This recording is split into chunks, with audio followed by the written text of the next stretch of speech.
فقد قال الله تبارك وتعالى في كتابه المجيد بعد أعوذ بالله من الشيطان الرجيم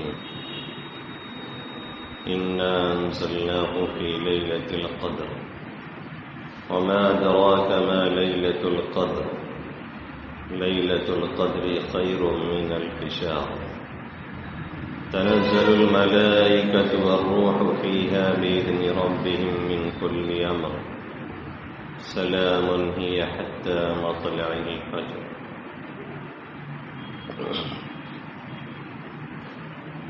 وعن عائشة رضي الله تعالى عنها قالت قال رسول الله صلى الله عليه وسلم تحروا ليلة القدر في العشر الأواخر من الوتر من رمضان. وعن أنس رضي الله تعالى عنه قال قال رسول الله صلى الله عليه وسلم إن هذا الشهر قد حضركم وفيه ليلة خير من ألف شهر من حرم خيرها فقد حرم الخير كله ولا يحرم خيرها إلا محروم. قال النبي صلى الله تعالى عليه وسلم المعتكف يعتكف الذنوب ويجري له من الحسنات كعامل الحسنات كلها أو كما قال عليه الصلاة والسلام. میرے محترم بزرگوں اور دوستوں، میرے غیور نوجوان ساتھیوں، رمضان المبارک کا مبارک مہینہ چل رہا ہے اور اس میں بندوں پر اس رحمت کے لینے اور حاصل کرنے والوں پر بے انتہا رحمتیں برس رہی ہیں اور رمضان کا آج 16واں روزہ ہے، یعنی یہ کہا جائے بلفظ دیگر کہ آج سے الٹی گنتی شروع ہو چکی ہے، آدھے سے زیادہ رمضان گزر چکا ہے اور ہوا بھی نہیں لگی، پتہ بھی نہیں چلا۔ جو روزہ رکھتے ہیں، جن کو توفیق ملی ہوئی ہے، ان کو تو اور نہیں پتہ چلتا، جو نہیں رکھتے ہیں وہ اس چکر میں ہے کہ کتنی جلدی ختم ہو جائے، وہ اسی فکر میں لگے ہیں کہ کتنی جلدی اس مہینے کا کام تمام ہو جائے۔ 4 روز بعد اخیر عشرہ لگ جائے گا، جو تمام رمضان کا خلاصہ اور نچوڑ اور عطر ہے۔ کسی چیز کا جو ست ہوتا ہے، خلاصہ اور نچوڑ ہوتا ہے، جیسے عرق موسمی کا جوس، سنترے کا جوس، اس کا خلاصہ، اس کا نچوڑ نکال لیتے ہیں، ایسے ہی پورے مہینے کا جو خلاصہ ہے اور نچوڑ ہے وہ عطر ہے، یہ رمضان المبارک کا آخری عشرہ، اور اس میں ایک رات ایسی آتی ہے جو 1000 مہینوں سے کہیں بہتر ہے۔ قرآن میں بھی اس کا تذکرہ اللہ نے کیا ہے، حدیث میں بھی اللہ کے حبیب صلی اللہ علیہ وسلم نے بڑی تفصیل سے کیا ہے۔ اللہ قرآن میں فرماتا ہے اِنَّا أَنزَلْنَاهُ فِي لَيْلَةِ الْقَدْرِ، ہم نے اس قرآن کو شب قدر میں اتارا ہے۔ اتارنا اس جگہ اس معنی کر ہے کہ لوح محفوظ سے اس آخری والے آسمان پہ سمائے دنیا پہ پورا ایک بارگی اتارا گیا، اور پھر وہاں سے آپ صلی اللہ علیہ وسلم تک آہستہ آہستہ 23 سال کچھ مدت کے عرصہ میں آپ کے قلب اطہر پر اتارا گیا۔ جبرائیل امین کے واسطے سے اللہ رب العزت نے بھیجا محمد عربی صلی اللہ علیہ وسلم کے دل پہ، جس میں کوئی شک اور شبہ کی گنجائش نہیں ہے۔ انہ لقول رسول کریم ذی قوت عند ذی العرش مکین مطاع ثم امین۔ اللہ نے فرما دیا کہ بھائی بھیجنے والا جو ہے وہ ایسا ہے جس کے ہاں کوئی غلطی نہیں ہو سکتی، اور جو لے جا رہا ہے وہ بھی امین اور امانت دار، اور جس کے اوپر پہنچ رہا ہے وہ بھی امین اور صادق ہے۔ خود کفار مکہ مشرکین مکہ اس کا اقرار کرتے تھے۔ یہ اللہ نے پہلے ہی اس لیے فرما دیا تھا میرے خیال سے کہ معلوم تھا اللہ کو کہ کچھ لوگ آئیں گے اور وہ کہیں گے کہ اللہ کو بدع لگ گیا ہے، یعنی بھول ہو گئی ہے۔ وہ قرآن جبرائیل امین کو لے کر کے آنا تھا، حضرت علی پر اتارنا تھا، اور وہ بھول کر کے لے کے چلے گئے آپ صلی اللہ علیہ وسلم کے پاس۔ نعوذ باللہ، شیعوں کے ایک فرقہ اور ایک گروہ کا یہ خیال ہے کہ حضرت جبرائیل کو دھوکہ ہو گیا ہے، اور اللہ نے ان کے ذریعے سے جو قرآن بھیجا تھا وہ حضرت علی کا بھیجا تھا، اور انہوں نے آپ صلی اللہ علیہ وسلم پر اتار دیا۔ نعوذ باللہ من ذالک۔ تو اس قرآن کو ہم نے شب قدر میں اتارا ہے، رمضان المبارک میں اتارا ہے، اور دوسری جگہ انا انزلناہ فی لیلۃ مبارکہ انا کنا منذرین، ہم نے اسے مبارک رات میں اتارا ہے، ہم آگاہ کرنے والے اور ڈرانے والے ہیں۔ تو جتنے بھی آسمانی صحیفے ہیں، توریت ہو، زبور ہو، انجیل ہو، ابراہیم علیہ السلام کے صحیفے ہوں، یہ سب کے سب اسی ماہ مقدس میں اتارے گئے، اور پورا قرآن لوح محفوظ سے آسمان دنیا پر ایک ساتھ اترا۔ اسی لیے یہاں انزلناہ اللہ نے فرمایا، جس کے معنی ایک بارگی ہوتے اتارنے کے، اور پھر تھوڑا تھوڑا وہاں سے کر کے آپ صلی اللہ علیہ وسلم کے قلب اطہر پر اتارا گیا۔ اس لیے دوسری جگہ فرمایا، نزل کا لفظ استعمال فرمایا، انا نحن نزلنا القرآن وانا له لحافظون۔ آہستہ آہستہ ہم نے اتارا ہے، یہ آہستہ آہستہ یہی ہے، آسمان دنیا سے آپ صلی اللہ علیہ وسلم کے قلب اطہر پر آہستہ آہستہ اتارا گیا۔ تو اس اخیر عشرے میں اللہ کے حبیب صلی اللہ علیہ وسلم کے ویسے رمضان داخل ہوتے ہی چہرے کا رنگ بدل جاتا، عبادت میں بہت زیادہ انہماک ہوتا، بہت زیادہ کوشش کرتے، اور اس آخر عشرہ کا پوچھنا ہی کیا ہے، شد مئزرہ، آپ اپنی کمر کس لیتے۔ کمر کسنے کا ایک مطلب تو یہ ہو سکتا ہے کہ بیویوں سے راحتی اختیار کر لیتے، اور دوسرا مطلب یہ ہے کہ کام کے لیے تیار ہونا۔ جیسے بہت سے لوگ جب سامان وغیرہ ڈھوتے ہیں تو ہم نے اور آپ نے دیکھا ہے خاص طور سے دیہاتوں میں کپڑے سے اپنی کمر باندھ لیا کرتے ہیں، تو شد مئزرہ یعنی تیاری کر لیتے، پورا ایکٹیو ہو جاتے۔ وَأَحْيَا لَيْلًا، پوری رات آپ صلی اللہ علیہ وسلم عبادت کرتے، وَأَيْقَظَ أَهْلَهُ، اور اپنے گھر والوں کو بیدار کرتے۔ اب یہ پوری رات عبادت کرنا، عام حالات میں تو اللہ نے آپ سے کہہ دیا تھا، اس سے پہلے بات آئی تھی قُمِ اللَّيْلَ إِلَّا قَلِيلًا نِصْفَهُ أَوِ انقُصْ مِنْهُ قَلِيلًا، پوری رات عبادت کیجیے، پوری رات عبادت مت کیجیے، آدھی رات سے کچھ زیادہ، آدھی رات سے کچھ کم۔ عام دنوں میں یہ حکم اللہ کے حبیب صلی اللہ علیہ وسلم کو دیا گیا، لیکن آخری عشرہ آپ جانے کو ہے، تو اس عشرے کی خیرات اور برکات لوٹنے کے لیے اور اسے حاصل کرنے کے لیے اور ہاتھ سے کوئی چھوٹنے نہ پائے اور جانے نہ پائے، اللہ کے حبیب صلی اللہ علیہ وسلم پوری رات عبادت کرتے، اور یہی نہیں وائی قضا اپنے گھر والوں کو بھی جگاتے۔ کس لیے جگاتے؟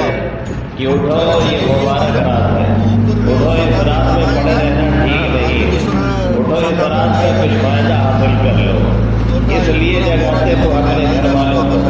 عام دنوں میں جب تہجد کے لیے آقا اٹھتے تو کسی کو خبر تک نہ ہوتی، کانوں کان کسی کو پتہ نہ چلتا۔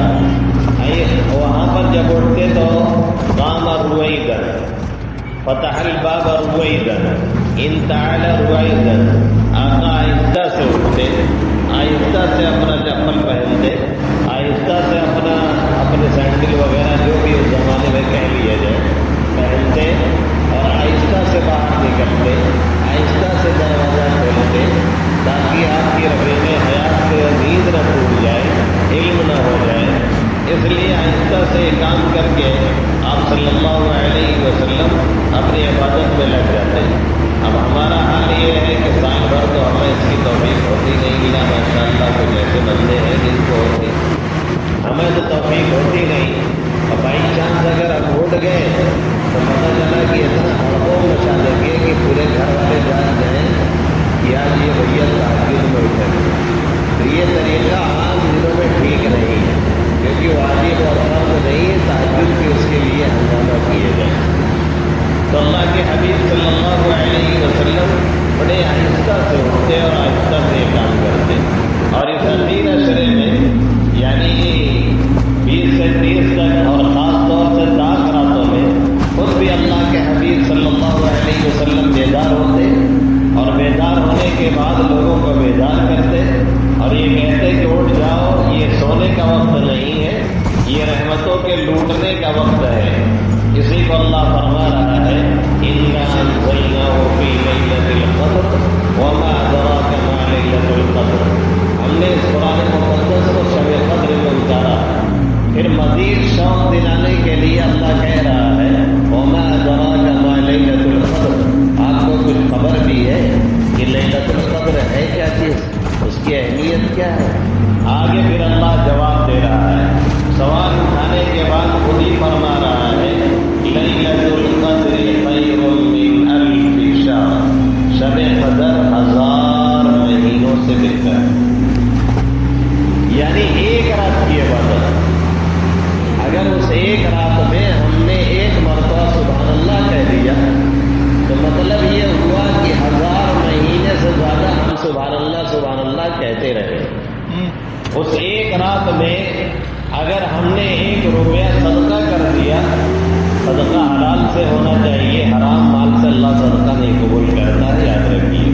اللہ کے حبیب صلی اللہ علیہ وسلم نے بہت صاف لفظوں میں فرمایا ان اللہ لا يقبل الا الطیب، اللہ پاکیزہ مال قبول کرتا ہے۔ تو اگر ہم نے 1 روپیہ صدقہ کر دیا تو یہ مطلب ہوا کہ ہم نے 1000 سال تک 1 روپیہ برابر صدقہ کیا ہوا ہے۔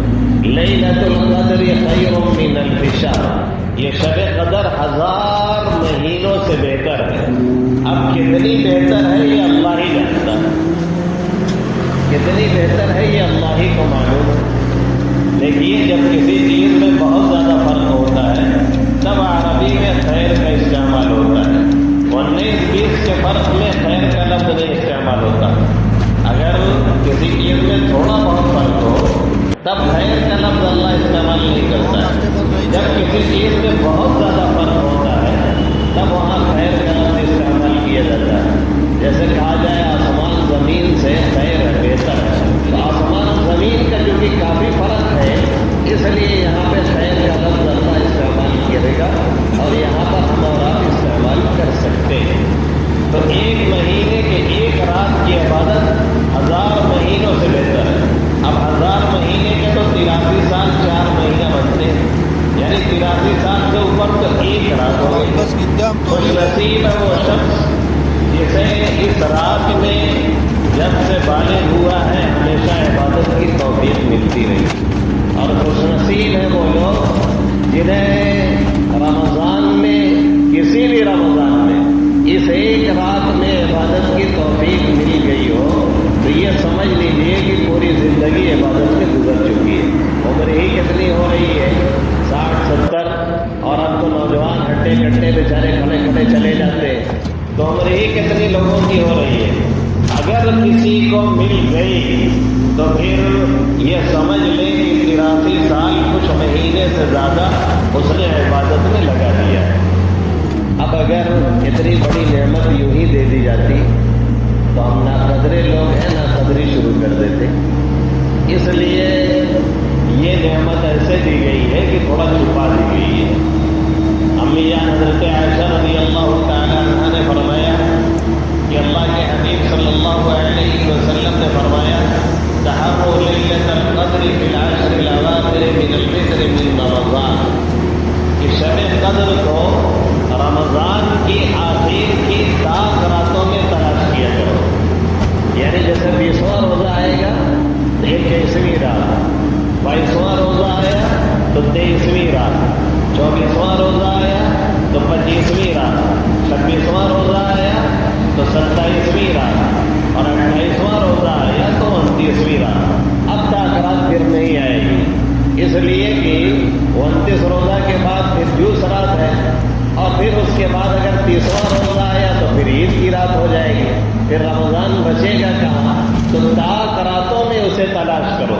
تحروا لیلۃ القدر فی العشر الاواخر من الفطر من رمضان، اور تلاش ہی نہیں کرو بلکہ اپنے گھر والوں کو بھی ابھارو اور انہیں بھی جگاؤ، انہیں بھی آمادہ کرو تاکہ وہ اس رات میں عبادت کی کوشش کریں، کیونکہ اگر اس رات کا تھوڑا سا حصہ بھی ہمیں اور آپ کو نصیب ہو گیا تو یہ سمجھ لیجیے کہ ہمارا اور آپ کا کام بن گیا۔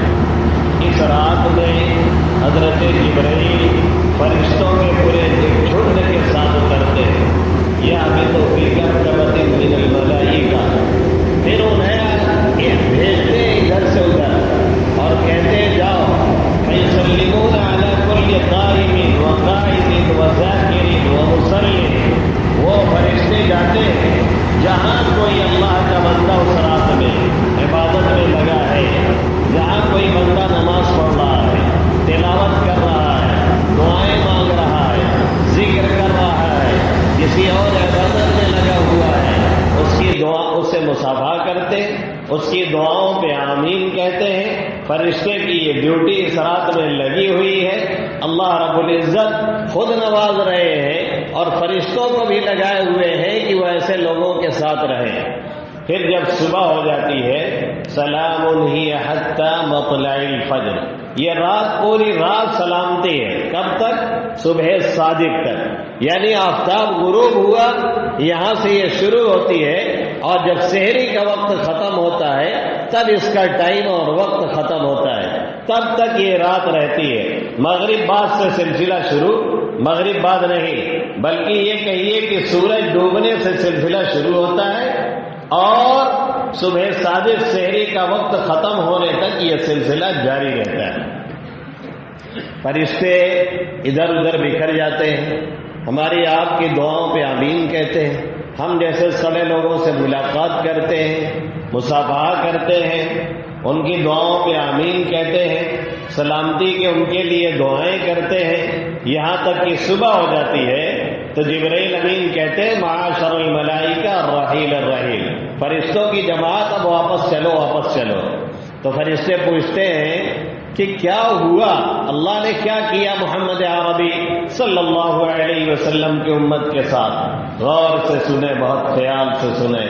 اللہ کے حبیب صلی اللہ علیہ وسلم فرماتے ہیں نظر اللہ علیہم فاعف عنہم، اللہ نے ان کی طرف نظر رحمت فرمائی، سب کو معاف کر دیا، جتنے لگے تھے عبادت میں سب کا کام بن گیا اور سب کو معاف کر دیا گیا ہے، الا اربع، سوائے 4 شخصوں کے۔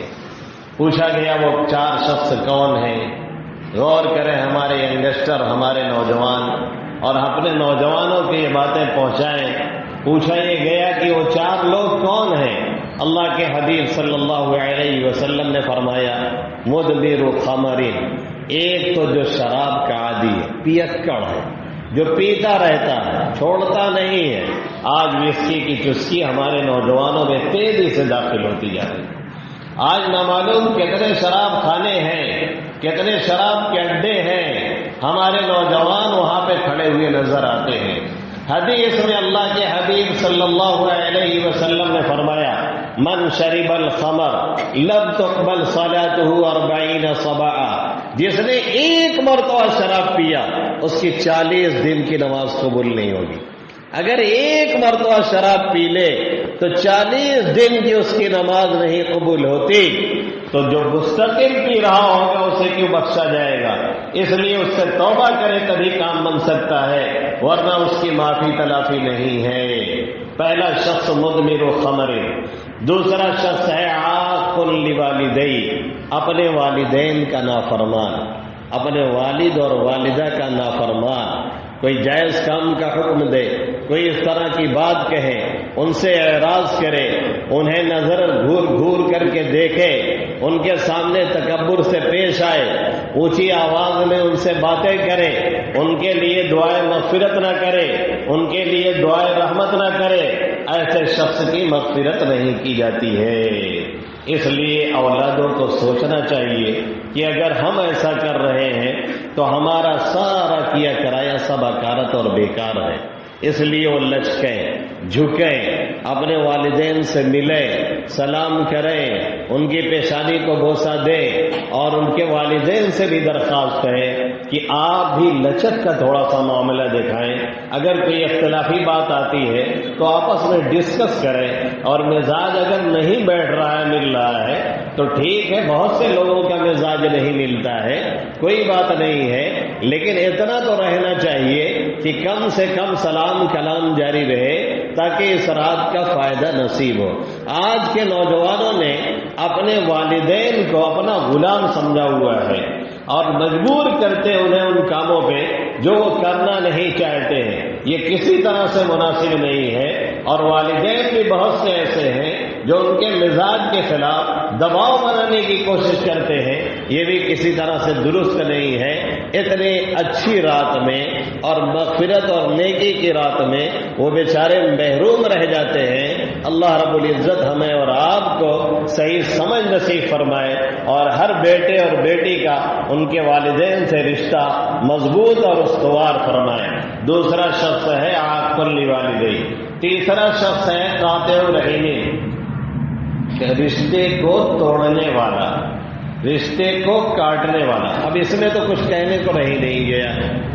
حدیث میں ہے کہ آخر زمانے میں اپنے سے لوگ کٹیں گے، دوسرے سے جڑیں گے، یہی زمانہ ہے۔ رشتے کو توڑنے والا، یہاں کم سے کم اتنا راستہ رکھیں کہ جب بھی سامنا ہو تو سلام ہو جائے، جب بھی سامنا ہو تو آپ یا وہ سلام کر لیں، اور آپ خیریت پوچھ لیں یا وہ خیریت پوچھے تو آپ الحمدللہ کہہ دیں، تاکہ کم سے کم اتنے بڑے گناہ سے بچے رہیں۔ عاق لوالدی، پوچھا گیا والدین کے بارے میں، ابا کے بارے میں آپ صلی اللہ علیہ وسلم سے۔ آقا مدنی صلی اللہ علیہ وسلم نے فرمایا یہ جنت ہے تمہاری یا جہنم، یعنی جیسا معاملہ کرو گے اسی اعتبار سے تمہارا راستہ طے ہوگا۔ اور چوتھے کیا فرمایا؟ المشاہد، ایک چوتھا وہ ہے مشاہد۔ پوچھا گیا مشاہد کون؟ آقا نے فرمایا کینہ پرور، جو کینہ پروری کرتا ہو، کینہ رکھتا ہو۔ یہ تو آج کل مفت میں بٹ رہا ہے، ہم اور آپ ایک دوسرے سے بلا وجہ کوئی لینا دینا نہیں، اس سے کوئی ڈاڑا میڑا نہیں ہے، اس سے کوئی ہمارا تعلقات نہیں ہے، کوئی اس سے لین دین کا معاملہ نہیں ہے، زمین جائیداد کا کوئی جھگڑا نہیں ہے۔ بس اگر اس کی کوئی حالت ٹھیک ٹھاک ہے تو ہمارے دل میں اس کی طرف سے کینہ بیٹھا ہوا ہے، ایسے شخص کے لیے شب قدر میں مغفرت نہیں ہوتی۔ اب اس رات کو اگر پائے تو کیا کریں؟ امی جان نے پوچھا اس رات میں ہم کیا کریں؟ اللہ کے حبیب صلی اللہ علیہ وسلم نے فرمایا دعا مانگو، اللہم انک عفو تحب العفو فاعف عنی، اے اللہ آپ بہت معاف کرنے والے ہیں، معاف کرنے کو پسند کرتے ہیں، لہذا آپ مجھے معاف کر دیجئے۔ یقیناً یہ سعادت اگر مل جائے تو دنیا اور آخرت دونوں بن جائے۔ اللہ معاف کر کے چھوڑ دے اور جنت میں پہنچ جائے، اس سے بڑی نعمت اور دولت کیا ہوگی؟ یہی ایک دعا ہی نہیں مانگنی ہے، بلکہ ہمیں کیا کرنا ہے؟ اس رات میں لمبی لمبی رکعت نفل کی پڑھیں، جو قرآن یاد ہے نفل میں اسے پڑھنے کی کوشش کریں۔ قرآن کی تلاوت کریں، لا الہ الا اللہ کا ورد کریں، کلمہ پڑھیں، سبحان اللہ بحمدہ سبحان اللہ العظیم پڑھیں، استغفر اللہ پڑھیں، استغفار کا کوئی چھوٹا یا بڑا کلمہ پڑھیں، اور اسی طریقے سے تیسرا کلمہ پڑھیں، اور خاص طور سے دعائیں مانگیں اپنے لیے، اپنے والدین کے لیے، امت مسلمہ کے لیے، دنیا اور آخرت کی دونوں بھلائی اللہ سے مانگیں۔ کیسے مانگیں؟ پہلے اللہ کی تعریف کریں، سبحان اللہ الحمدللہ اللہ اکبر، یا سورہ فاتحہ پڑھ لیں، قل هو اللہ پڑھ لیں، پھر آپ صلی اللہ علیہ وسلم پہ درود بھیجیں، پھر گڑ گڑا کے اپنے گناہوں سے معافی چاہیں، پھر اس کے بعد اپنی جو ضرورت ہے، اپنے آل اولاد کی جو ضرورت ہے، اپنے کنبہ قبیلے کی جو ضرورت ہے، اور جو پورے ملک میں نہیں پورے ورلڈ میں ہمارے خلاف بدامنی پھیلائی گئی ہے اور اگر شہید کیا جا رہا ہے، اللہ رب العزت سے گڑ گڑا کر کے اس کے متعلق مانگیں، اللہ انشاءاللہ ضرور ہمیں اور آپ کو نوازے گا۔ یہ شب قدر اس کی اہمیت ہے، اسی لیے اعتکاف رکھا گیا ہے، اور اعتکاف محلے کی ہر مسجد میں ضروری ہے، ہر مسجد میں سنت مؤکدہ علی الکفایہ۔ اگر کوئی کسی مسجد میں کوئی نہیں بیٹھے گا تو سب لوگ گنہگار ہوں گے، اس لیے کسی نہ کسی کو بیٹھنا ضروری ہے۔ ایک رات ایک دن کا اعتکاف ہمیں اور آپ کو جہنم سے 3 خندق دور کر دیتا ہے، اور ایک خندق کی مسافت لمبائی چوڑائی زمین و آسمان سے زیادہ ہے۔ تو اگر ایک دن کا کوئی اعتکاف کرتا ہے تو وہ جہنم سے زمین و آسمان کی لمبائی چوڑائی اس کے 3 گنا زیادہ دور ہو جاتا ہے۔ اگر کوئی 10 دن رکھے گا، 10 دن کا اعتکاف کرے گا تو اس کی کتنی اہمیت ہوگی۔ اللہ کے حبیب صلی اللہ علیہ وسلم جب تک مدینہ میں رہے، جب مدینہ میں آئے، آپ نے ہمیشہ اعتکاف کیا ہے، کبھی چھوٹا نہیں۔ ایک مرتبہ جہاد وغیرہ کی وجہ سے آقا کا اعتکاف چھوٹ گیا تو اگلے سال آپ صلی اللہ علیہ وسلم نے 20 دن کا اعتکاف رکھا، پچھلے سال کی قضا بھی کر ڈالی، اسی لیے اعتکاف رکھا گیا ہے۔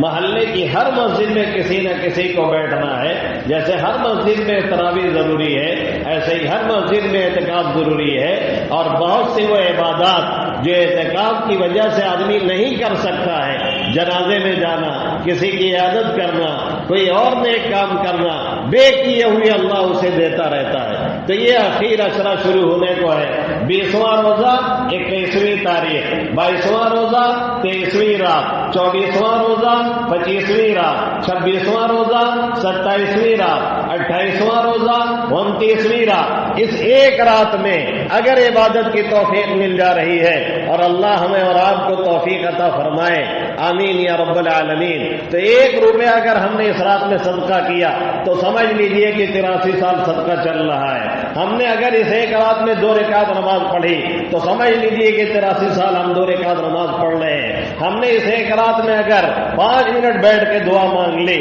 تو سمجھ لیجئے کہ 83 سال سے زیادہ ہم دعا مانگ رہے ہیں۔ یعنی چھوٹی سی چھوٹی عبادت اس ایک رات میں اگر ہم کر رہے ہیں تو یہ سمجھ لیجئے کہ 83 سال سے زیادہ ہمیں اس رات کی عبادت کی توفیق مل گئی ہے۔ اللہ رب العزت اس رات کی اور جو ایام بچے ہیں اس کی قدر کرنے کی ہمیں اور آپ کو توفیق نصیب فرمائے، آمین یا رب العالمین۔ وما علینا الا البلاغ المبین۔